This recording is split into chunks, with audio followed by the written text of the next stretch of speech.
Saya berpikir apakah saya punya inner child ya? Ternyata saya punya. Lalu saya pulang, saya diem ya. Saya diem selama setengah jam atau 1 jam gitu ya. Saya berpikir, apa sih inner child saya gitu ya? Dan saya tuh sebenarnya punya patternnya dari dulu ya. Ketika saya bekerja lalu saya ingin resign, saya tuh selalu berharap untuk ditahan gitu ya, jangan pergilah, we need you gitu. Jangan resign, we need you hero gitu. Saya punya harapan tuh kayak gitu, orang tuh bilang kayak gitu gitu. Tapi nggak pernah terjadi. Dan harapan itu memang kalau dipikir-pikir lagi memang menyakitkan gitu ya. Dan dalam eh Selamat datang di Bukan Seorang Stoik Podcast. Podcast ini adalah podcast mingguan yang berisi pengalaman saya mempraktekkan filosofi stoik. Bukan hanya itu, saya juga akan membagikan kata-kata bijak dari semua buku yang pernah saya pelajari. Dan tentu saja buku tersebut ditulis oleh semua filsuf stoik yang pernah ada. Kalau kamu suka dengan podcast ini, jangan lupa follow podcast ini supaya tidak ketinggalan setiap episode barunya. Dan jangan lupa follow Instagram saya di @bukanseorangstoik. Saya Heru Herlambang, selamat mendengarkan episode kali ini.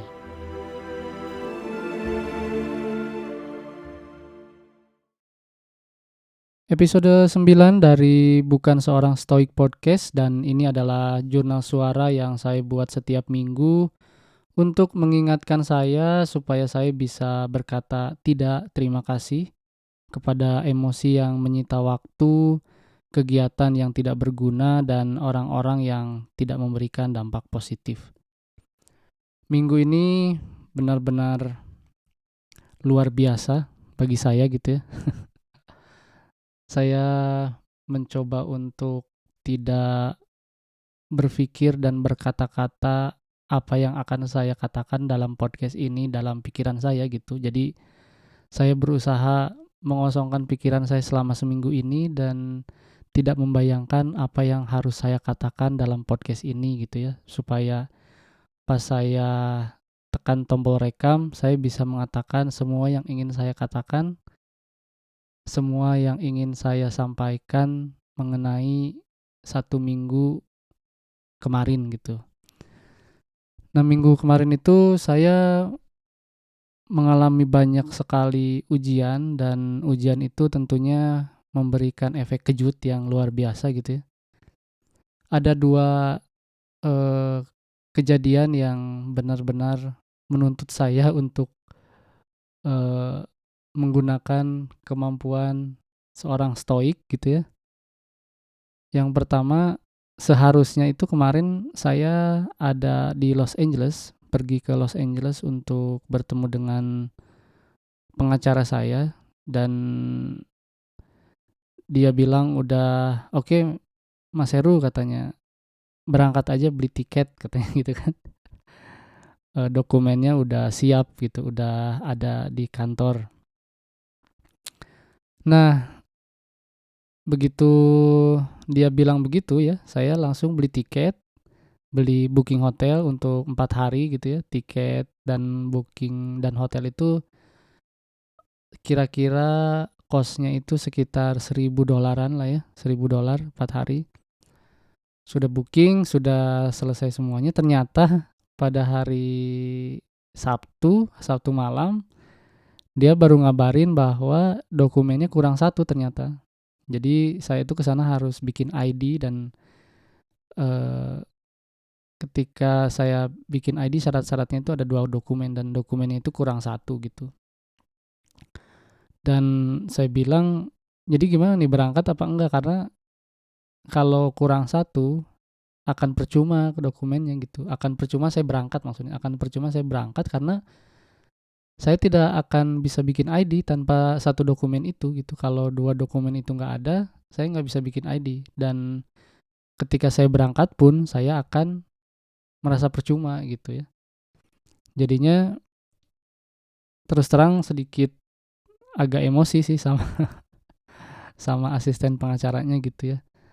Terus saya telepon dia, Dan saya memastikan bahwa benar-benar dokumennya memang tidak ada gitu. Makanya saya nanya kan, bener nggak dokumennya nggak ada gitu. Kalau nggak ada, saya bisa mikir nih apa yang harus saya lakukan gitu. Dan kemarin pun pas saat ngobrol sama si asisten pengacaranya itu, ya saya berusaha mengendalikan emosi saya gitu supaya saya tidak meledak, supaya saya tidak tidak maki-maki dia gitu ya, tidak maki-maki dia dan tidak berbicara keras gitu. Saya kendalikan emosi saya dan saya alhamdulillah sih cukup cukup berkata normal gitu ya, berbicara normal, tidak teriak-teriak, tidak maki-maki dia gitu. Dan akhirnya saya memastikan bahwa memang dokumennya nggak ada. Lalu, aduh, gimana nih saya kemarin juga agak-agak bingung gitu ya, apakah saya berangkat atau enggak gitu. Karena karena pesawat sama hotelnya udah di booking buat 4 hari. Dan saya mikir lagi ya, jadi kan memang dalam stoicisme itu kita harus mikir uh, what is in our control sama what is not in our control gitu. What are up to us, what are not up to us itu. Jadi apa yang saya bisa kendalikan ya, saya pertama mengendalikan emosi saya dulu gitu, mengendalikan emosi saya sedemikian rupa. Lalu eh, saya bilang kalau misalkan saya berangkat, mungkin uang saya sama-sama hilang, tapi uang saya tidak akan kembali karena saya tidak akan kerja selama 4 hari gitu. Makanya saya bilang, aduh, saya pikir terus ya, saya minta pendapat juga teman-teman di kerjaan gitu, gimana ya. Karena ya kalau misalkan udah stuck nggak apa-apa lah, tanya-tanya minta tolong gitu. Cuman kemarin itu memang udah stuck, terus gimana ya, apakah si pesawat ini bisa di refund atau gimana. Ternyata pesawatnya itu nggak bisa di refund, tapi bisa diganti tanggalnya dan bisa diganti juga ininya apa, destinasinya gitu. Jadi saya telepon buru-buru sebelum hari H-nya datang gitu, hari Senin kan harusnya saya berangkat.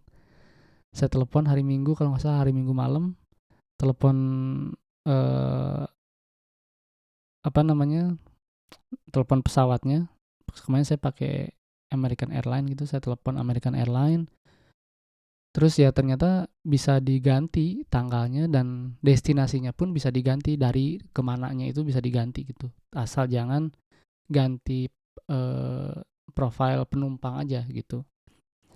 Nah, akhirnya saya ganti pesawatnya dan akhirnya ya itulah, jadi apa yang apa yang saya pelajari ya, saya bisa mengendalikan apa yang apa keputusan apa yang saya ambil gitu. Jadi saya mengambil keputusan untuk tidak pergi dan tidak jadi cuti, lalu saya tetap bekerja daripada saya hilang uang. Maksudnya uangnya kepake buat pergi ke Los Angeles dan waktunya pun terpakai untuk pergi ke Los Angeles gitu ya. Mendingan saya kerja, duitnya bisa dapat balik gitu dan waktunya juga tidak terbuang di Los Angeles secara percuma gitu. Nah, akhirnya tadi saya lakukan itu. Itulah keputusan yang saya ambil, yang saya pikir itu yang bisa saya kendalikan gitu ya. Dan memang semuanya udah terkendali gitu ya. Jadi saya tidak jadi pergi ke Los Angeles dan saya ganti tanggal berangkat saya ke Los Angeles jadi Desember. Jadi bulan Desember nanti. Terus sambil nunggu dokumennya, terus hotelnya saya coba telepon, bisa nggak di cancel, di refund atau diganti ininya apa, tanggal check innya sama check outnya gitu. Ternyata nggak bisa diganti. Terus dia nanya kenapa nggak jadi check in. Saya bilang ya ada perubahan apa, rencana gitu ya. Terus ya kata dia nggak bisa diganti dan nggak bisa di-refund karena saya bookingnya bukan refundable gitu. Saya juga salah kemarin, harusnya saya bookingnya yang refundable tambah berapa dolar gitu, tambah berapa puluh dolar, tapi saya bisa nge-refund gitu ya. Bisa nge-refund, bisa nge-cancel. Mungkin next time saya ya bakal ngebooking refundable hotel gitu ya. Jadi kalau ada apa-apa saya bisa uang saya bisa kembali gitu. Ya itulah, eh, saya rasa semua kejadian yang ada di sekitar kita dan kejadian yang kita hadapi itu sebenarnya semuanya bukan dalam kendali kita gitu ya. Ketika kita udah tahu ilmunya, ketika kita udah tahu teorinya gitu ya, ketika kita udah tahu the truth gitu istilahnya ya, ya kita juga bisa menerima semuanya gitu karena ya kejadian yang kita hadapi terus peristiwa-peristiwa di sekitar kita itu bukan dalam kendali kita tapi yang bisa kita kendalikan eh, ap- eh, yang bisa kita kendalikan bagaimana kita bereaksi kepada kejadian-kejadian atau peristiwa-peristiwa tersebut gitu ya. Yang kemarin saya hadapi dan yang kemarin saya hadapi itu ya bukan berada dalam kendali saya gitu karena saya pun tidak tahu kan, saya pun tidak pernah menyangka gitu bahwa kejadian itu akan seperti itu. Tapi yang bisa saya lakukan ya mencoba untuk tenang, mengendalikan emosi dan berpikir dengan jernih gitu ya. Ketika kita tidak marah, lalu kita menarik nafas, lalu kita fokus kepada apa yang bisa kita lakukan, ya semuanya terlewati dengan baik-baik saja dan eh, kita bisa menerimanya dengan senang hati gitu ya. Nah, makanya knowledge itu ya penting ya, knowledge itu penting dan penerimaan kita, kemauan kita untuk menerima, kemauan kita untuk belajar itu juga penting saya rasa ya. Saya saya juga bersyukur bahwa saya mendapatkan ilmu yang sangat luar biasa ya. Jadi stoicism ini memang memang satu filosofi yang apa ya, yang memberikan kita atau menunjukkan arah, yang memberikan saran kita harus kemana ketika kejadian ini datang, ketika peristiwa ini datang dan eh, apa yang harus kita lakukan gitu. Itu kejadian pertama, peristiwa pertama. Lalu peristiwa keduanya ini yang benar-benar menyita emosi saya dan apa ya? Jadi ceritanya gini, oke, saya kan berada di Amerika terus saya berencana memang untuk membawa anak dan istri saya ke sini supaya bisa tinggal bersama di Amerika dan dari bulan Agustus itu kita udah merencanakan bahwa memang istri dan anak saya akan ke sini. Lalu dari bulan Agustus itu mereka udah menjadwalkan untuk interview di bulan ini yaitu minggu kemarin gitu ya.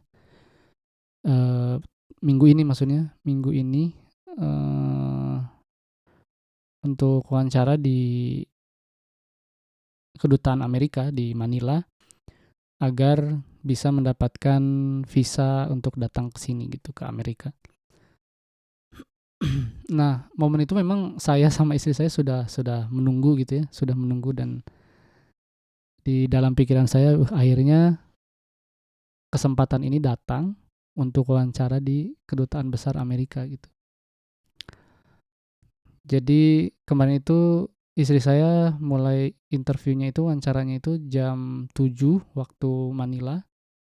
dan di sini itu sekitar berarti jam jam 6 nih, jam 6 sore waktu Amerika gitu. Dan saya masih di kerjaan. Saya komunikasi sebelum mereka berangkat ke kedutaan.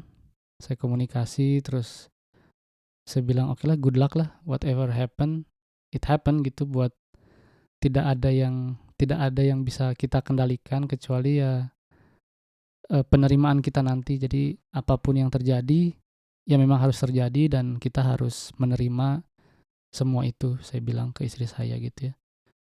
Dan akhirnya selama 1-2 jam lost contact karena mungkin di dalam embassy nggak boleh pakai handphone. Lalu setelah 2 jam saya menunggu dan akhirnya istri saya menelepon dan saya nanya how is it, how was the interview, dan istri saya bilang gagal. Dan seketika mungkin ya dengan seketika gitu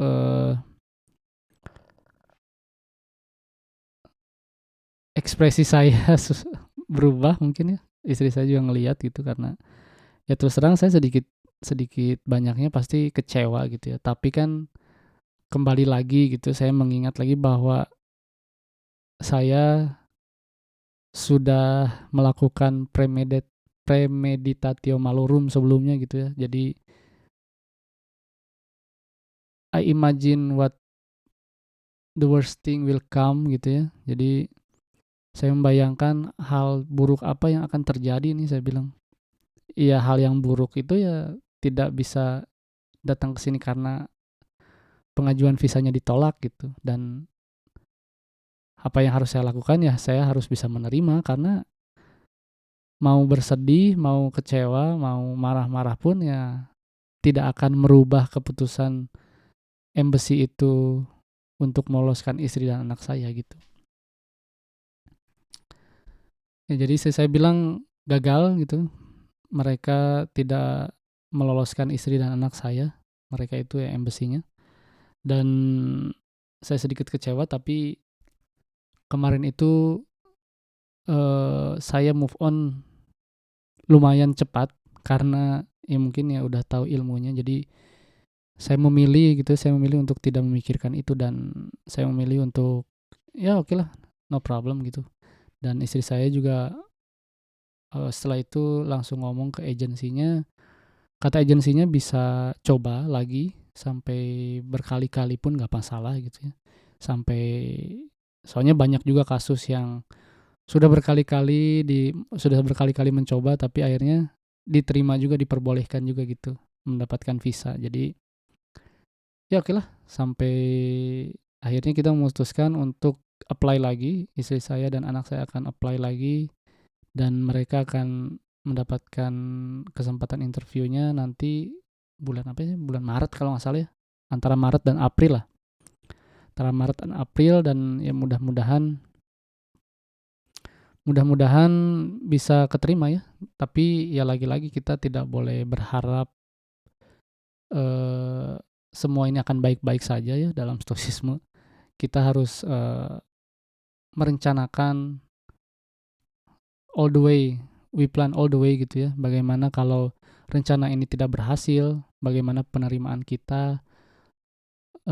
Kalau rencananya berhasil ya gampang karena kita sudah punya rencana berikutnya gitu kan. Tapi kita harus plan all the way till the end gitu ya. Kayak kalau si embassy-nya nggak nerima gimana nih rencana kita, apakah kita akan baik-baik saja, apakah gimana gitu ya. Ya terus terang ya saya akan menerima lagi, nggak apa-apa lah gitu ya. Nggak akan kecewa dan tidak akan berlarut-larut gitu ya. Karena kan memang boleh bentar minum dulu ya.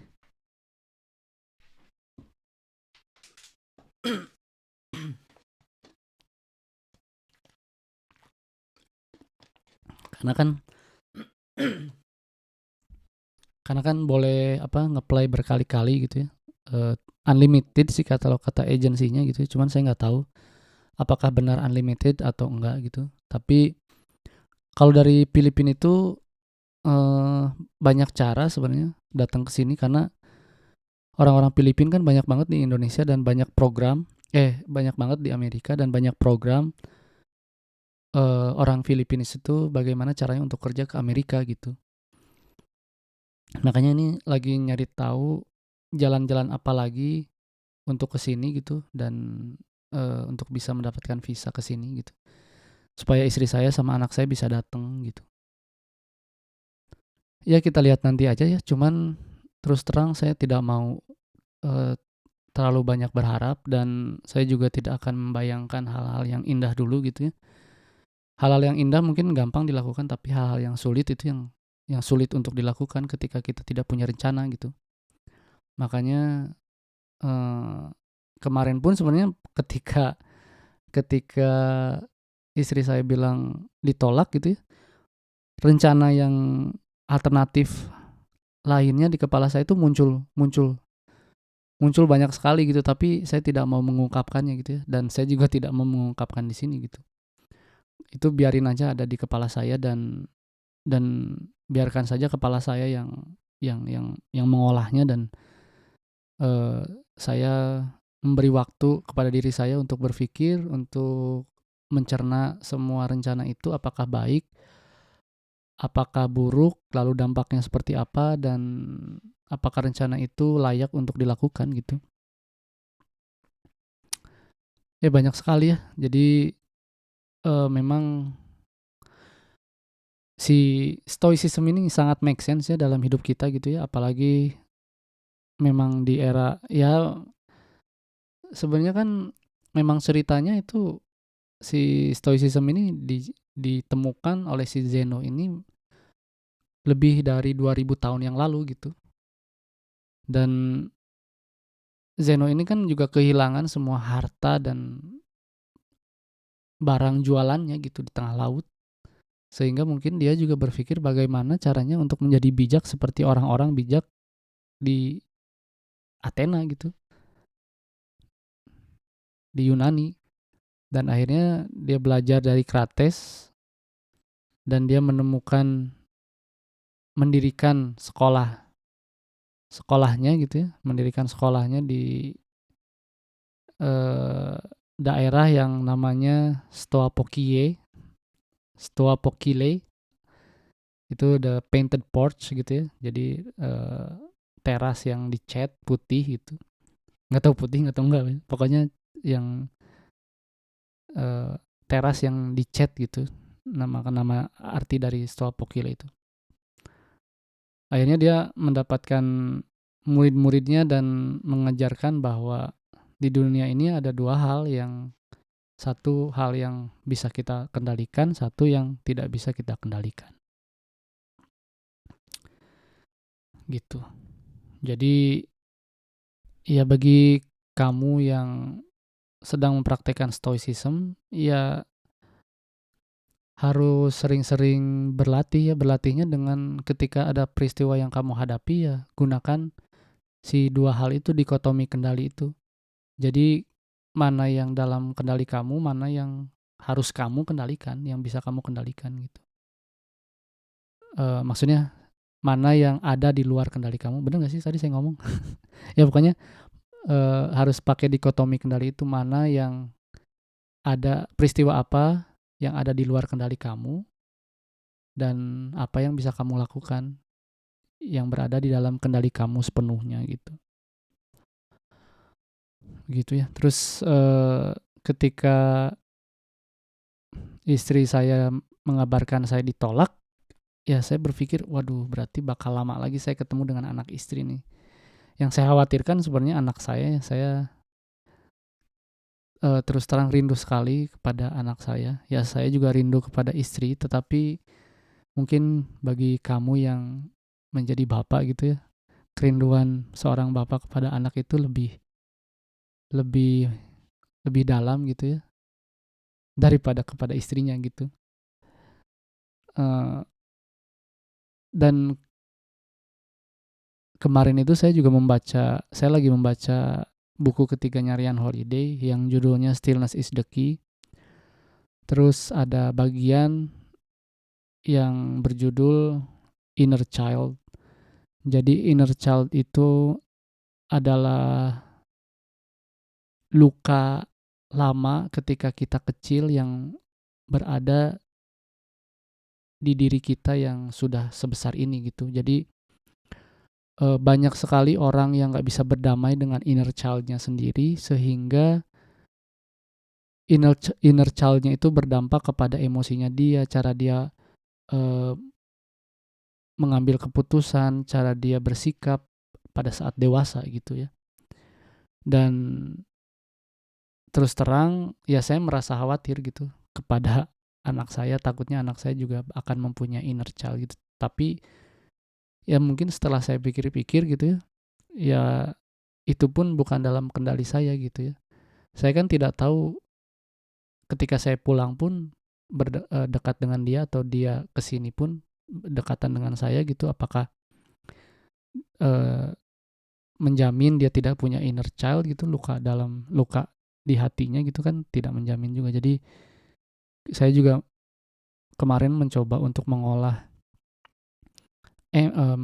apa kekhawatiran saya, mengendalikan kekhawatiran saya agar tidak eh, berlanjut gitu ya, tidak berlanjut dan tidak berlarut-larut itu. Karena kan memang semuanya itu tidak berada dalam kendali saya gitu. Yang bisa saya kendalikan ya saya tidak khawatir dan seize the moment gitu ya. Uh, Live in the moment aja lah gitu. Karena itu yang harus kita lakukan sebagai seorang stoik ya. Live in the moment gitu. Live in the present moment. Tidak perlu khawatir akan apapun, tidak perlu mengkhawatirkan apapun, tidak boleh takut akan masa depan, tidak boleh berpikir tentang masa lalu terlalu banyak gitu ya. Karena masa lalu udah mati gitu ya. Dan ketika saya membaca inner child itu, daripada saya mengkhawatirkan anak saya gitu ya, dan itu tidak merubah apapun dan tidak akan merubah apapun, bukannya saya tidak boleh mengkhawatirkan anaknya. Ketika saya mengkhawatirkan pun tidak akan merubah apapun gitu ya. Tidak menjamin anak saya akan bahagia gitu. Karena kan dia punya pengalamannya sendiri gitu. Nah, saya mencoba untuk apakah saya punya inner child? Ternyata saya punya. Ternyata saya punya luka batin gitu ya, punya luka batin yang saya pikir uh, sangat jelas sekali ketika saya setelah saya membaca bab itu gitu ya, bab tentang inner child. Saya kan biasa baca itu di handphone ya, di kerjaan gitu kalau nggak ada kerjaan. Saya berpikir apakah saya punya inner child ya? Ternyata saya punya. Lalu saya pulang, saya diem ya. Saya diem selama setengah jam atau 1 jam gitu ya. Saya berpikir, apa sih inner child saya gitu ya. Dan saya tuh sebenarnya punya patternnya dari dulu ya. Ketika saya bekerja lalu saya ingin resign, saya tuh selalu berharap untuk ditahan gitu ya. Jangan pergilah, we need you gitu. Jangan resign, we need you hero gitu. Saya punya harapan tuh kayak gitu, orang tuh bilang kayak gitu gitu. Tapi nggak pernah terjadi. Dan harapan itu memang kalau dipikir-pikir lagi memang menyakitkan gitu ya. Dan dalam saya berhubungan pacaran gitu sebelum menikah ya, saya tuh ngerasa kayak selalu mencari masalah dan selalu ingin pergi gitu ya. Dan saya juga selalu berharap bahwa mantan-mantan saya tuh bilang ke saya jangan pergi gitu. Tapi adalah mantan yang bilang jangan pergi, tapi sayanya terus memaksa untuk pergi gitu. Dan itu adalah pattern pattern dalam hidup saya yang saya alami gitu ya. Saya nggak tahu ini benar apa enggak, cuman saya merasa seperti itu gitu. Lalu hasilnya pun sama kayak gini gitu, saya merantau gitu ya. Dan kemarin pada udah bareng-bareng anak istri, tapi saya memutuskan untuk merantau gitu. Dan meskipun ini adalah apa namanya, keputusan saya bersama istri saya gitu, dan ya ini adalah pattern saya selalu pergi jauh dari keluarga saya, dan saya selalu mengingat-ingat gitu ya, dari saya kecil gitu ya, dari saya kecil saya itu tidak pernah lama tinggal dengan kedua orang tua saya gitu, dan kedua orang tua saya selalu mengiyakan saya untuk pergi gitu. Itu mungkin inner child saya ingin mereka mengatakan, Heru ini pulang aja udah sini sama mama sama papa gitu. I mean, saya ngerasain emosi yang datang sekarang gitu ya. Itu mungkin inner child saya gitu ya. Dan saya mengingat lagi kemarin, saya dari kecil gitu, dari sejak dilahirkan, ya mungkin sama ibu sama sama bapak saya, terus setelah udah umur setahun 2 tahun, saya diambil sama nenek saya. Bukan diambil secara tidak baik ya, cuman diasuh lah gitu. Karena dulu orang tua sama orang tua saya tinggal di eh, tengah perkebunan teh yang jauh dari kota, dan ekonominya juga belum stabil gitu ya. Jadi saya tinggal bersama nenek saya, terus TK saya bersama sampai TK, kalau nggak salah TK kan 2 tahun sama ibu sama ayah saya tinggal sama kedua orang tua saya. Terus SD kelas 1 saya diasuh lagi sama nenek saya sama kakek saya. Terus sampai kelas berapa ya? Kelas 3 kalau nggak salah. Orang tua saya pindah ke Bandung, dan akhirnya saya juga eh, tinggal lagi sama orang tua saya. Terus eh, di Bandung tuh berapa lama ya? Setahun apa 2 tahun gitu. Ya pokoknya setahun 2 tahun. Terus orang tua saya membeli rumah di luar kota lagi. Membeli rumah di luar kota, terus akhirnya saya juga memutuskan untuk eh, tinggal bersama tante saya gitu. Jadi nggak pindah SD lah, masih di komplek itu, masih di komplek perumahan itu, dan saya tinggal bersama tante saya. Nah di situ juga mungkin ada perasaan saya, harusnya orang tua saya harusnya bilang ke saya udah sama mama sama papa aja gitu. Tapi itu tidak terjadi gitu. Mungkin itu yang inner child saya di situ juga ya. Mungkin terus akhirnya saya nggak betah sama tante saya. Terus saya minta mereka jemput saya gitu, dan akhirnya kelas 5 sama kelas 6 saya bersama orang tua saya tinggal. Saya tinggal bersama orang tua dan adik-adik saya. Terus SMP saya lagi yang memutuskan bahwa saya ingin eh, bersekolah di Buah Batu di SMP 28 bersama nenek saya ingin tinggal bersama nenek saya, dan selalu saja orang tua saya mengiyakan itu gitu ya. Jadi ya udah nggak apa-apa gitu mengiyakan itu. Saya nggak tahu apa alasannya, cuman mungkin jiwa kecil saya itu ingin saya ditahan gitu sama orang tua saya gitu. Terus saya 3 tahun eh, bersama nenek dan kakek saya. Lalu kelas 1 SMA eh, orang tua saya pindah ke Bandung karena diberi rumah dinas. Terus akhirnya kelas 1 saya tinggal bersama orang tua saya selama 3 tahun selama SMA gitu. Terus setelah SMA akhirnya saya pun memutuskan untuk berkuliah. Nah kebetulan pas saya masuk bangku kuliah itu eh, orang tua saya dapat tugas lagi keluar kota gitu, keluar kota Bandung. Dan Ya mungkin secara tidak sadar ya saya merasa sedih gitu di situ, cuman waktu itu sih saya nggak apa-apa, cuman mungkin ada merasa luka juga ya karena itu pattern-nya tuh itu selalu begitu gitu. Jadi bersama orang tua, bersama nenek, bersama orang tua, bersama nenek, bersama orang tua, dan akhirnya kuliah saya tinggal sendiri, ngekos, ngekos sendiri, tinggal sendiri, mandiri gitu, dan seminggu sekali saya pergi pulang ke rumah orang tua saya yang baru, yang maksudnya rumahnya yang baru ya, bukan orang tuanya yang baru. Rumahnya yang baru di luar kota gitu, di Cianjur waktu itu. Seminggu sekali saya pulang, dan akhirnya setelah lulus kuliah saya bekerja, pergi ke Dubai, dan sampai sekarang lah gitu.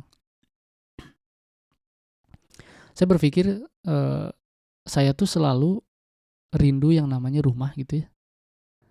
Selalu rindu yang namanya, mungkin ya semua orang juga rindu akan rumahnya masing-masing gitu ya, apalagi rumah orang tua. Cuman saya merasa kerinduan itu tuh di diri saya tuh berbeda gitu ya, karena saya tuh membayangkan rumah itu kayak rumah masa kecil saya gitu.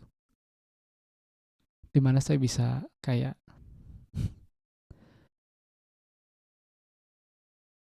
ya nggak tahu ya. Saya sih di sini saya mulai mulai nggak kuat gitu ya ngomongin ini. Cuman eh saya tuh ngerasa kayak bayangan saya tuh pulang tuh kayak saya nonton TV gitu ya, atau main video game, terus ibu saya manggil saya untuk makan gitu ya, terus untuk marahin jangan nonton terus gitu ya, jangan main game terus gitu. Itu yang ada di dalam pikiran saya sekarang gitu ya. Dan maksudnya sekarang itu dalam diri saya yang sudah besar ini gitu. Dan saya menyadari bahwa itu adalah luka saya mungkin ya, yang harus saya obati sendiri, yang harus saya sembuhkan sendiri, dan yang harus saya drop sendiri gitu. Maksudnya lupakan gitu ya.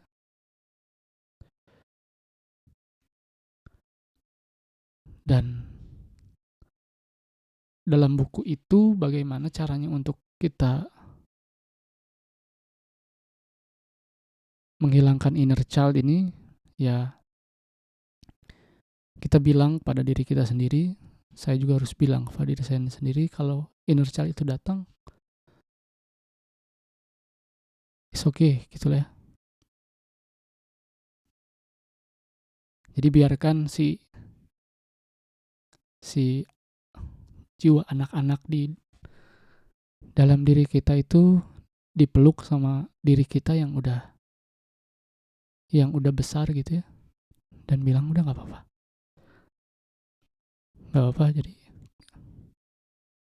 kamu akan baik-baik saja gitu ya dengan saya. Ya itu mungkin kenapa saya selalu merindukan rumah gitu ya. Dan ini apa ya, kerap terjadi sebenarnya. Rumah yang saya bayangkan itu selalu rumah itu gitu, bukan rumah istri, bukan rumah istri dan anak saya gitu. Yang selalu saya bayangkan itu pulang ke rumah orang tua, yang bayangannya yang saya tadi jelaskan gitu. Saya masih ingin dimarahi orang tua saya gitu, dan apa ya, begitulah ya. Jadi kalau misalkan kamu juga punya inner child dalam diri kamu, atau mungkin kamu tidak menyadari bahwa kamu punya inner child, coba berpikir gitu ya. Bayangkan aja ya, selama 1 jam atau 2 jam diem tanpa apa-apa gitu. Bayangkan dari kamu lahir sampai sekarang itu apa yang kamu alami, lalu rasakan hal apa yang membuat kamu sakit, hal apa yang membuat kamu terluka gitu. Lalu bayangkan anak kecil yang ada dalam diri kamu itu takutan, kesakitan gitu, dan datangi oleh diri kamu yang sudah dewasa gitu, dan katakan kepada si anak kecil dalam diri kamu itu, nggak apa-apa, sini saya temani gitu, kita akan baik-baik aja gitu. Katakan itu gitu kepada si anak kecil itu, karena memang saya pas berpikir, anjir, saya punya luka juga ternyata, makanya saya berpikir saya selalu berpikir itu gitu. Dan ada 4, ya gitu caranya. Jadi tar saya ambil handphone saya dulu biar saya inget apa aja caranya.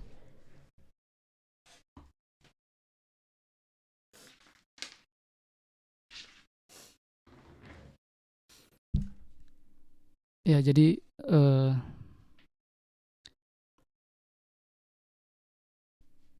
di sini ada 4 langkah ya yang harus kita lakukan kepada inner child kita gitu. Give more, give what you didn't get, love more, drop the old story gitu ya. Jadi saya di sini mencoba menerjemahkan ya. Jadi kasih lebih gitu ya kepada inner child kita. Kita setiap masing-masing tuh punya inner child, dan ya kita kasihlah apa yang tidak kita dapatkan gitu ya pada masa kecil kita, kasih gitu. Bukan kasih materi atau apa ya, tapi apa sih yang benar-benar membuat kita luka itu kan. Seperti saya sebenarnya kan luka saya itu ya tidak pernah bisa lama dengan orang tua saya gitu. Give more gitu, apa yang dia punya. Misalkan saya selalu merasa rumahnya, kangen terhadap rumah gitu. Dan suasana rumah yang selalu saya bayangkan itu ya suasana rumah yang masa kecil gitu ya. Yang tadi saya bilang kayak main game, nonton TV, kelamaan dimarahin, terus disuruh makan sama ibu saya gitu. Itu yang saya rasakan gitu. Dan give more gitu ya, give more. Tadi itu yang tidak bisa kita dapatkan. Dan give what you didn't get gitu, sama jadi kasih si anak kecil itu dalam diri kamu itu yang sama kamu yang dewasa ini gitu, yang kasih tahu aja bahwa nih gitu perhatian yang kamu butuhkan gitu ya. Love more, cintai dengan lebih, drop the old story. Jadi udahlah Bu, cerita itu saya juga lagi berusaha untuk membuang cerita itu, membuang keinginan itu gitu, membuang hayalan itu gitu. Dan terakhir di sini satu-satunya selama saya baca buku Ryan Holiday, dia bilang try it if you can. Try it if you can. Mungkin saya akan coba mungkin ini adalah masalah serius ya. Ketika kemarin saya udah baca ego, dan ego saya sudah bisa pelan-pelan untuk saya kendalikan. Tapi saya rasa ini adalah hal yang serius yang tidak bisa saya pecahkan sendiri gitu. Makanya mungkin si Ryan Holiday ini try if you can. Try it if you can. Itu satu-satunya bab dari 3 buku yang dia tulis. Dia menulis if you can, try it if you can. Dan mungkin saya akan pergi ke terapis mungkin kalau 1 bulan 2 bulan ini saya nggak bisa berdamai dengan inner child saya gitu. Saya tidak bisa memeluk inner child saya, dan saya tidak bisa menenangkan inner child saya akan pergi ke terapis mungkin.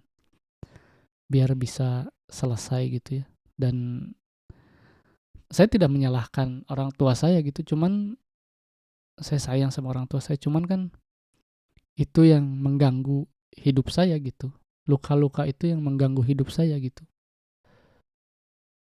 Dan Leonardo da Vinci itu memiliki perasaan itu dalam buku ini ya, dalam buku, mungkin kamu yang tahu tentang Leonardo da Vinci, karya-karyanya itu dilatar belakangi oleh rasa sakitnya dia atas ketidakpedulian ayahnya dan keluarganya gitu.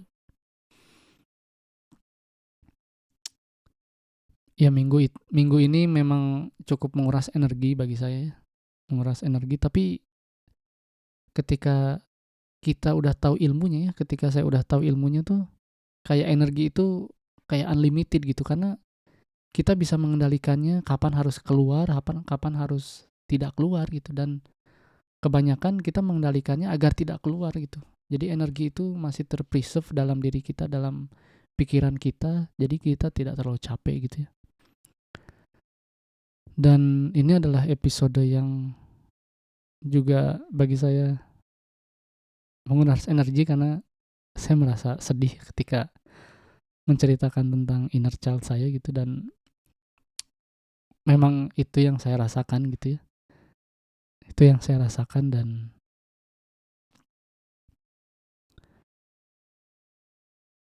minggu ini cukup menguras energi, dan ya semoga kamu bisa mengambil pelajaran dari apa yang saya ceritakan gitu ya.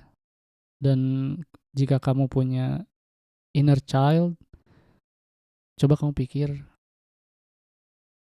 apa sih kejadian-kejadian yang kamu rasa pattern tuh apa ya, kayak kok kejadiannya sama gitu ya, setiap setiap saat, setiap waktu gitu, kok kejadiannya tuh ke situ lagi, ke situ lagi, ke situ lagi. Mungkin kamu punya inner child gitu ya. Punya inner child. Jadi ada satu cerita nih. Jadi di cerita di Amerika. Jadi saya lupa namanya. Di buku ini juga namanya, ada satu pemain baseball. Dia itu pitcher, seorang pitcher itu yang ngelempar bola, pitcher. Terus dia itu dalam timnya itu bagus lah pokoknya. Bagus, dipakai, dan pemain starter gitu, pemain utama. Suatu hari dia nggak bisa ngelempar bola dengan baik, cuy. Nggak bisa ngelempar bola dengan baik, dan ternyata setelah itu orang-orang tahu bahwa sebelum pertandingan itu tuh selama seminggu dia ada di pengadilan dari ayah dan kakaknya yang drug dealer. Jadi penjual narkoba, lalu eh, dia itu punya luka terhadap mereka karena mereka itu selalu abusive ya kepada dia waktu dia kecil, dan rasa amarahnya dia itu akhirnya terluapkan gitu. Akhirnya terluapkan, dan sudah tidak memotivasi dia lagi untuk berjuang gitu, untuk membuktikan kepada siapa-siapa gitu. Dan akhirnya kemampuan dia itu kan akhirnya dari didorong oleh inner child-nya dia gitu. Jadi itu bahaya gitu, ketika kekuatan kamu sekarang didorong oleh inner child, terus ketika hal itu eh, dari abusive, dan orang yang abuse kamu itu akhirnya masuk penjara, setelah sekian lama kamu menginginkan mereka masuk penjara, dan itu bahaya sekali gitu. Makanya harus berdamai dengan inner child sebisa mungkin. Apa yang kamu lakukan ini kamu lakukan oleh alasan dari kamu yang menjadi dewasa gitu, yang sudah dewasa, bukan karena kamu melakukan ini bukan karena inner child kamu, si anak kecil itu yang ingin orang lain tahu bahwa kamu bisa melakukannya, dan orang lain tahu kamu bisa bisa membuktikan kepada orang-orang itu. Oke, mungkin demikian episode kali ini. Kalau kamu suka dengan podcast saya, kamu bisa follow eh, podcast ini di Spotify, di Google Podcast, dan Apple Podcast. Saya juga punya Instagram di @seorangstoik. Kamu bisa follow saya di Instagram, dan saya juga punya YouTube channel. Kamu bisa subscribe, yang namanya juga sama, bukan seorang stoik. Terima kasih telah mendengarkan episode kali ini, dan sampai jumpa di episode berikutnya. Terima kasih.